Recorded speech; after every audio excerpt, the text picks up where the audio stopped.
వైసీపీకి విజయసాయి రెడ్డి లేని లోటు కనబడుతుంది. ఆయన పార్లమెంటరీ పార్టీ నాయకుడిగా ఉన్నప్పుడు ప్రతి ప్రతినిధి బృందంలో వైఎస్ఆర్ కాంగ్రెస్ పార్టీకి పాత్ర ఉంది. అంటే అప్పుడు వైసీపీ కూటమిలో లేకపోయినా అనుకూలంగానే ఉండేది. ఇప్పుడు కూడా అనుకూలంగానే ఉంది కదా. మొన్న ఒక బిల్లు విషయంలోనే వ్యతిరేకించింది. మిగతా అన్నిట్లో అనుకూలంగానే ఉంటుంది కదా. వ్యతిరేకంగా పోరాటం లేదు కదా. అదే సమయంలో ఆపరేషన్ సింధూర్ విషయంలో సమర్థించింది కూడా కదా, మద్దతు ఇచ్చింది కూడా కదా, అఖిలపక్షంలో కూడా మద్దతు ఇచ్చింది కదా, కాంగ్రెస్ బాట పట్టలేదు కదా. కాబట్టి ఇప్పుడు దేశవ్యాప్తంగా ప్రతిపక్షంలో ఉన్నటువంటి ద్రవిడ మున్నేట్ర కజగం డిఎంకే పరమశత్రువుగా భావించే డిఎంకే వాళ్ళకి ఛాయిస్ వచ్చింది అందులో. అట్లాగే తృణమూల్ కాంగ్రెస్ వాళ్ళకి ఛాయిస్ వచ్చింది.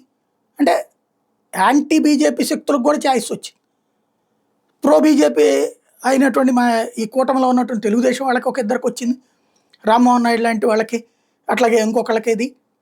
బట్ వైఎస్ఆర్ కాంగ్రెస్ పార్టీకి సంబంధించి 4 లోక్సభ సభ్యులు, 7 రాజ్యసభ సభ్యులు ఉంటే ఎవరి పేరు ఇందులో లేదు.